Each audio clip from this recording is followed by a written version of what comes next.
Somebody called me it the other day. Um, One of my nicknames was Rugs. I just to get all my nicknames out of the way. There was hold on, guard privacy, blah blah blah.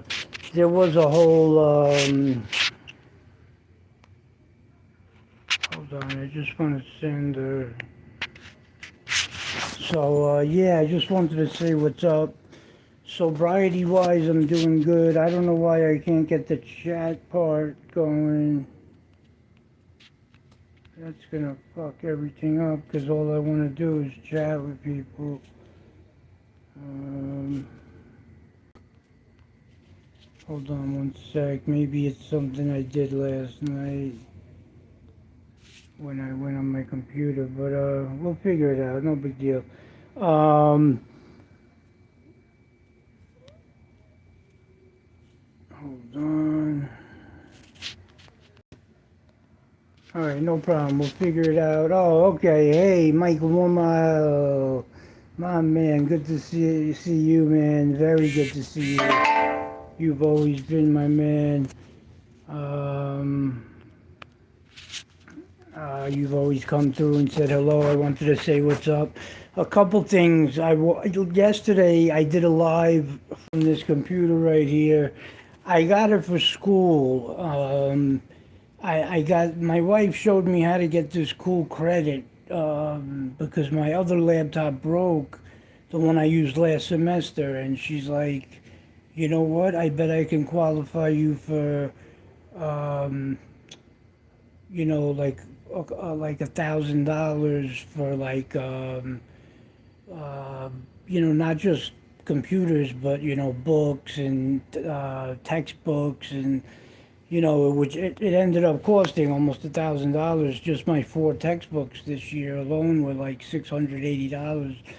But I ended up getting this laptop by returning the other one on credit and getting this one. Now this one's not touchscreen. It's a bullshit. It's whatever. I don't even know how much it came to. I think it was like 800. I think it was like 800 to be honest. If I bought it all cash outright, but I could even be wrong. I'll ask my wife and give you an honest answer on that. Um, so the reason I did that, just so you know, is I am coming. I'm coming out with one Grand Slam interview, and I know I said I'm not going to monetize and all that bullshit, and I'm still not going to monetize. I'm going to put my phone number in my Zelle. That's all I'll do. If anyone eventually wants to throw me something, my phone number is 516-675-0096. And that's really all it is. And the reason I'm going to put it out there is I'm going to give you the juiciest interview you've ever seen. It's something that I never thought I could make happen. It's not with a famous actor or actress, but for those of you who care about MobTube and the gangster community, it is going to be big. So last night was me trying to learn. I learned a lot last night on how to do the YouTube from my computer now and do a live where I see the chat like everyone else and can pull them up in the window beneath me and all that. But now what I have to learn how to do is bring somebody on, because this person is ready to go. He's not doing it for money. He's doing it because he feels bad. He saw me get beat up, uh, for a couple months there, and he's not. I made him promise not to insult anyone, because of that, because he is a psychopath. But he is a legend. He is famous in the gangster world. Many people have spoken about him recently. I have told you many times he's my mentor, and you know how he basically abused me as a child, and not a child, but as a 14-year-old kid growing up. I'm going to tell you the real story about how we met and everything the day before the interview comes on. So that's why I set the computer up and all that. And maybe maybe I'm gonna get a little more into this.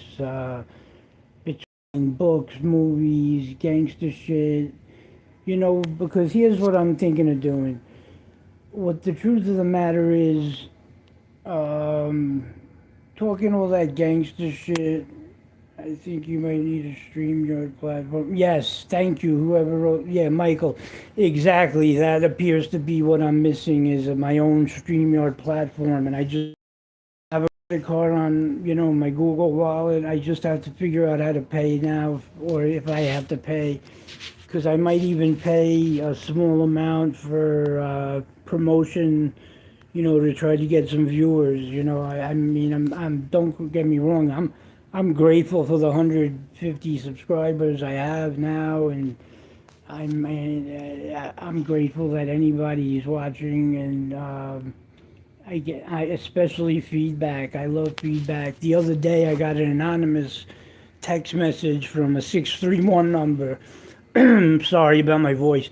A 631 number, which is Suffolk County, and which I don't have that many friends out there, but Long Island is Long Island. And it said, "Yo, you know who you are, man. Stay strong, man. These people don't know you." And it picked me up for the day. But I think the route I'm gonna go when I tell stories and stuff, when I go that route, because I'm gonna do a lot of different things. One, like today, I'm gonna talk about some books and some movies that I'm recommending and not recommending. I'm always gonna tell you about my sobriety and how it's going, and any problems I've had. And the fourth thing, I'm gonna tell stories occasionally that are funny. That instead of telling the stories from a gangster point of view, they give you free at the start of each month. I ate a paper plate today. Nice, Holden Ford. You ate a paper plate today. Oh shit! You're like fucking me and my psych ward. Fucking drama. They StreamYard. Okay, cool. Thanks, man. You always help me out with information and shit. Um, Mr. Mormile, Mr. Right? It's Michael Mormile, right? I mean, I don't want to say the wrong thing, but I know you're always popping up and checking in on me, and I appreciate that.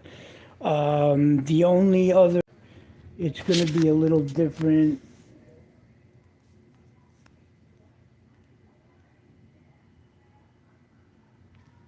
I don't know what just happened. It went back to 42 seconds. The idea for my memoir it's going to be a little different. I'm going to put five that I pick out of the people I grew up with, and what I'm going to do then is I'm actually going to make it a Guess Who. Because remember, I'm getting 5 hard copies from Amazon. That's the package I bought.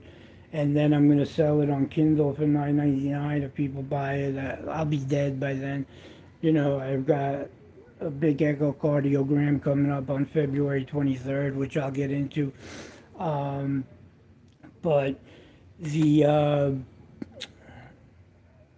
what's it called? What the fuck? How did I lose my life?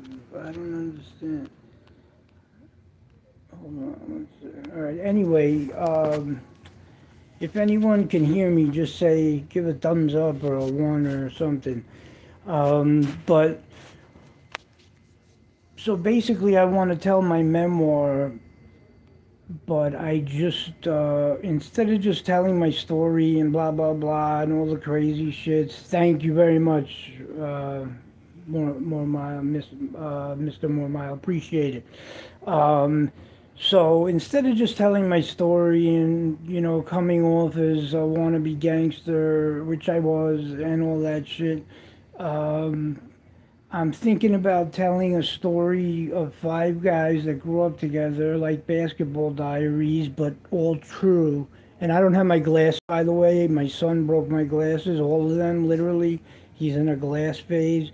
And so I can barely see anything right now on this fucking. on this thing, but so I'm getting the 5 hard copies, and I'm gonna tell everyone's story. I don't know how I'm gonna do it, if it's gonna be one by one or mixed in, but the truth of the matter is, I want people to have to guess which character is me all the way till the end, and I'm hoping to grab some interest that way and do it a little different. We'll see if it catches on. I'm running it by some people that are into marketing and little things. It's not so much that I'm looking to make money off of it. It's just I'm not looking to lose money or embarrass myself. I don't mind spending the money. If I had to for a 12 like a they're offering they say it's free, and then it comes to like an $1,100 package for like more than the 5 books. Amazon's fair. But forget all that for right now. I want to tell you about 2 books that I just read that are fucking amazing. One is called Don't Mess with Joe Mack, I believe.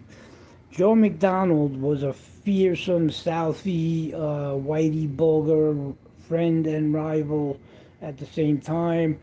I've read his name in many books that I've read about Southie and Charlestown and, the Irish mob and, all that. And Joe McDonald was always talked about with the utmost respect of a legend. And there's now a book strictly about him. It just came out, and I was dying for a new book. I was rereading, I started to reread Mafia Takedown and the Five Family books. That's how bored I've been. But school started, yesterday, so I don't have to worry about that. But I did squeeze in this book on Joe McDonald, which was fucking amazing. I give it a thumbs up all the way to anyone who has any interest in Southie, Boston. It's really, it's a much more interesting story than I thought, because if you start by reading City Betrayal and then Patriarchus Purge, about a guy that just came out of jail. I think Scott Bernstein interviewed him recently. Um, and right, I'm still alive. So Scott Bernstein introduced him recently in an interview. His name was like Gino Marini. I forget his name, but if you read those 3 books together, it doesn't come off as like the Bobby Luisi bullshit. Um, and it's good shit. It's Boston. They straight up kill each other. There's this guy J.R. Russo and Vinny Ferrara, and they're just killing everyone. Everyone's killing everyone. There was the Wild Boys about uh, Wild Bill Grasso, how he got murdered, and I'm telling you, it's good stuff. Um, and all that stuff. I want to get into my sobriety. I have been taking my medication only. I have not done any street drugs. Was big for me. I did finish my benzos a little early though, so I have to keep in mind. But even my cardiologist isn't mad at me when I tell him that, believe it or not. Believe me, he's not condoning it. I'm not going to sit here and bullshit you. But, you know, um, things, I had a very good ejection fraction last time I went. I went from 15% ejection fraction to a 50% ejection fraction, just going to the gym for 2 hours a day with my 82-year-old father and keeping busy. I was running a business at the time. Um, and lately, I've been staying home, stay at home dad, schoolwork, and trying to get my mental health in shape. So I've gained some weight. I'm back way over 300 pounds. I'm not eating healthy and that kind of thing. So I'm nervous for February 23rd. After that, I'll worry about getting my teeth fixed and all that. Um, as far as TV goes, I'm in the middle of watching The Lincoln Lawyer. I suggest both the series and the movie are great. I highly recommend it. Um, and I'm also watching a show called The Kingdom, which is from years ago about MMA fighters. Frank Grillo's in it. Great show, great show. I can't stress enough how good this show is so far. I don't know why they canceled it. Um, and that's really it. The other thing I was going to talk about was, you know, again, the whole point is I'm really excited about this interview coming up. It'll be within a week or two. As soon as this person isn't much better than me on the computer, so as soon as we can link up, I mean, he's 15 minutes from my best friends and, down south, so I could, um, I could always go down there and do it, but we'll see what happens. Um, what else? I wanted to ask a question. If I need help. See what I'm going to start doing. Um, a business move I started doing that a mentor taught me a long time ago was, once you've reached a certain level, like let's say back when I was selling drugs, and I always tell you about how I was like a top guy, even though I was just mid-level, for my area, I was well known and well respected, right? And I always kind of looked at like people on my level as almost a threat, right? And that could go in business too. And I owned a mortgage company or pizza places. And I had to start thinking differently. And I was taught by a mentor of mine to start, you know, why would I fight with you people, like, people that support me on here, let's say, and shout me out on here. And why would I, even after you break my walls and, I'm doing my best to, let it fly. Even after that, like, it's just, why wouldn't I, like, I have a boxing question. I forgot what it was now, but I wanted to, I didn't know how to get in touch with BK Silent, but I wanted to reach out to him. And it's like, why do I have to be in competition with everybody like I know the most? I'm always sitting here saying I'm the biggest mob historian. I know more than Jeff do. I mean, what's the point of me saying that? It's like so stupid and ego related. And do I feel I've never gone on Wikipedia in my life for mob content. That I swear on my children. Um, I go through articles, books, um, court papers if I really feel it's important enough. Um, I told you about Justia.com that I really like because they have all the appeals and everybody appeals their case pretty much. So you learn like little cases. Oh, here are a couple things that were I don't know. Two things blow my mind about mob shit, if anyone wants to help me. One, how come Sally Avellino never got indicted in the commission case? He was involved in the murders of the two Suffolk Carters. You can't tell me what he drove the boss around every day. That wiretap was a big part of the indictment. And I'm always curious why he wasn't arrested for that or a part of that case. Anthony Bruno Indicalato was, so you don't have to be a boss to be, um, on that page. Also, Ron Previtt. We know Ron Previtt was a rat, literally, for John Stanford, and then he just gets an okay from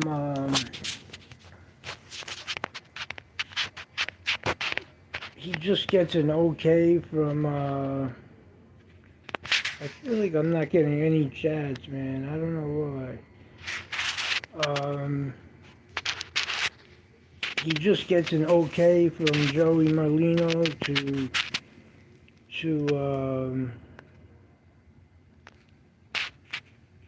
shit. Sorry guys, hold on.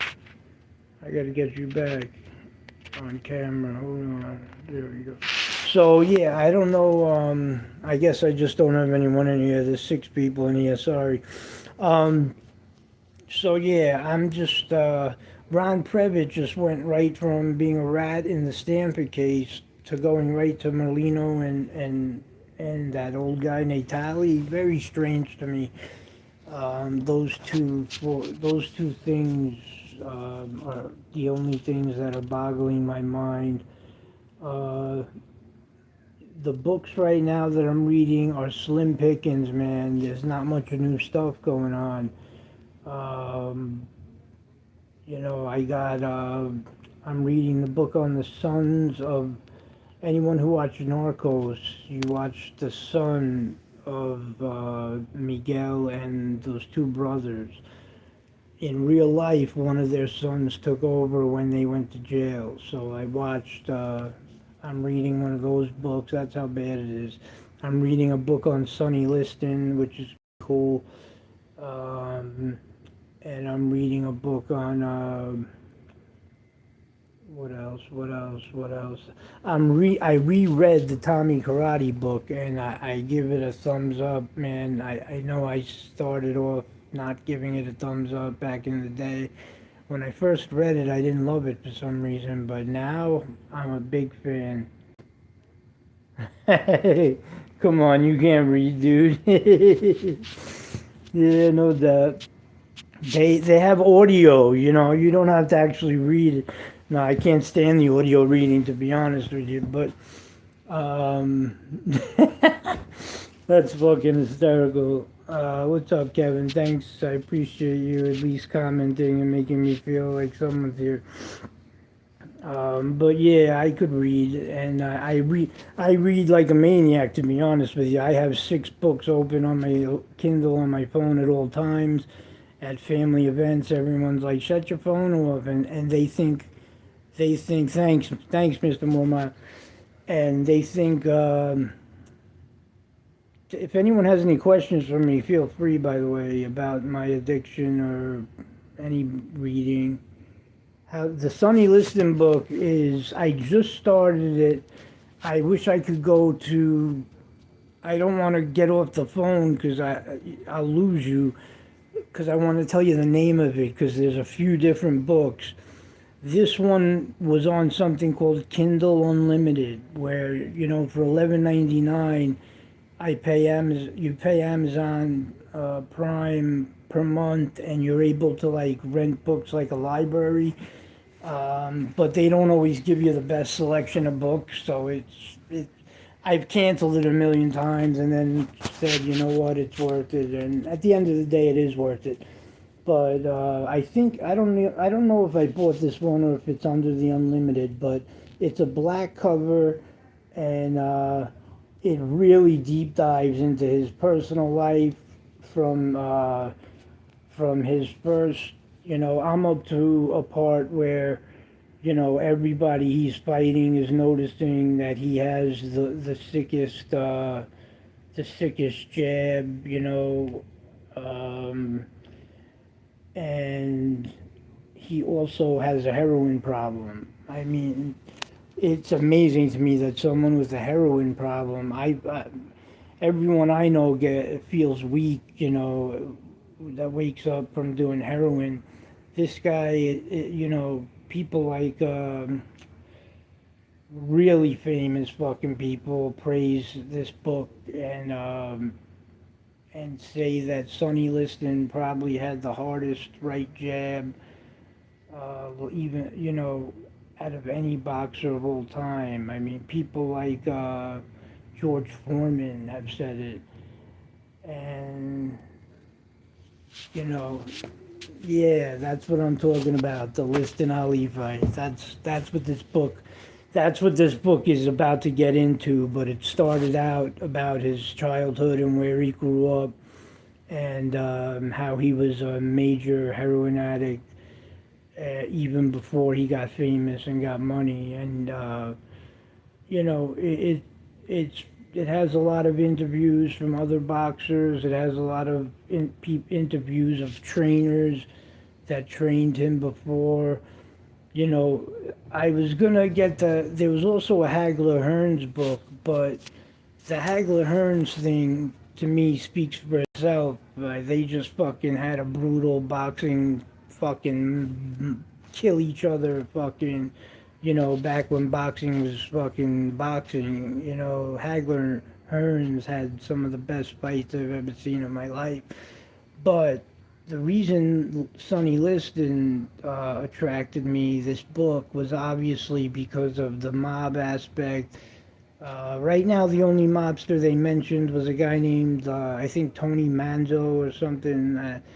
But, you know, somebody got paid off something because, if, you know, if you look, just like if you look at those guys that came back from the moon, if you look at them being interviewed, I don't want to be a conspiracy theorist, but they don't look like they came back from the moon and are all happy. They look like they are scared to get caught in a lie and shit.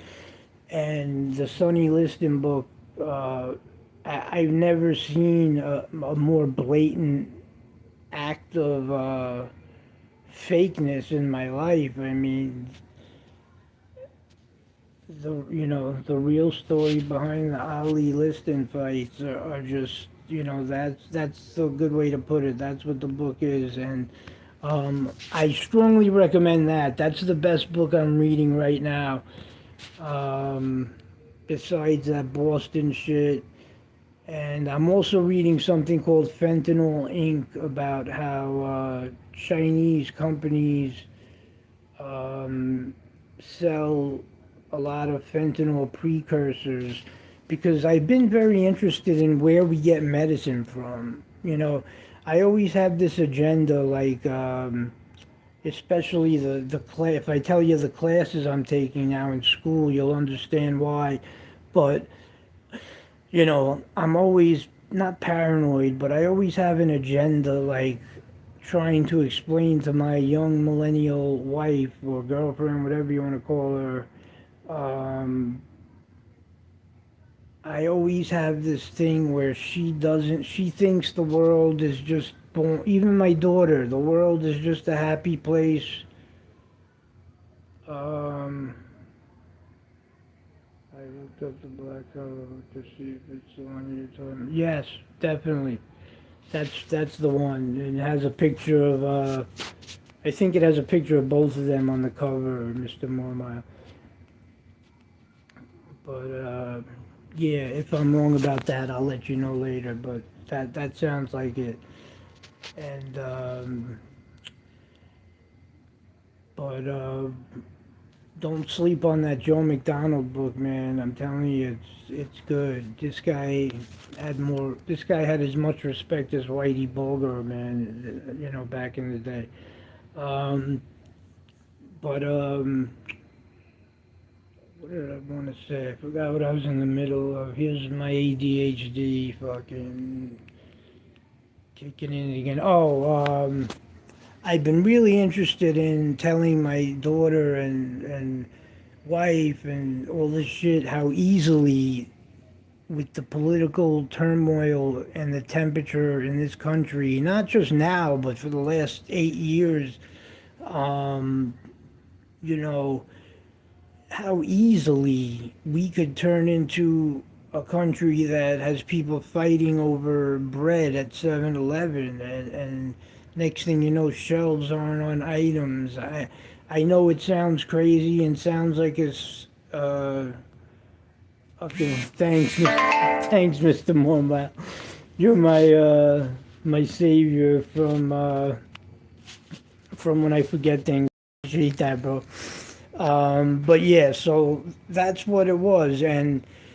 And I always, you know, even my wife, she always asks me, wait a minute, wait, what's this, what's that? And I always tell her this, because I get impatient sometimes. I say, babe, if you want an answer, follow the money. Because she'll be like, why do we have to pay for this? And why, who pays for that? Or why can't they put a special park in here? And who's gonna pay for it? I said, And when she has these theories about things, I say, follow the money and you'll get your answer. And um, when it comes to even China being I don't know if they're the last functioning communist country or what their story is, but I do know that they're so secretive. I don't know anything about them until I'm reading this book called Fentanyl Inc. And Southeast Asia, is a big part of the supply chain that gives us modern day medicine. And and that's the only thing, China may put their own spin on communism because they let these people, I'm reading about them as we speak, like there's a company called Yao Pechang or whatever, and there's basically a business center, like if you work in an area with all office buildings, an industrial park, I would call it. And if there's a place like that in Wuhan, believe it or not, if anyone knows what Wuhan is about, and I guess I'm getting to a point in the book where I'm about to find out if it was written. I forgot to look, so I guess I'm about to find out if it was written before we were, I know I just said I'm not an conspiracy theorist, but I do believe we were attacked by a biological weapon by Wuhan with COVID. Something just doesn't sit right with me about it. And now, after reading this book, all of the fentanyl and science projects that the Chinese government lets go on by private companies that pay them a lot of money are all done in this one area in Wuhan. And thanks, Danny Green. I appreciate you, brother. Thank you very much, man. Thank you so much for stopping by, bro. Very good to see you. Just talking about this book, Fentanyl Inc., that I'm reading, but we were talking about the Sonny Liston and Muhammad Ali books that are out too.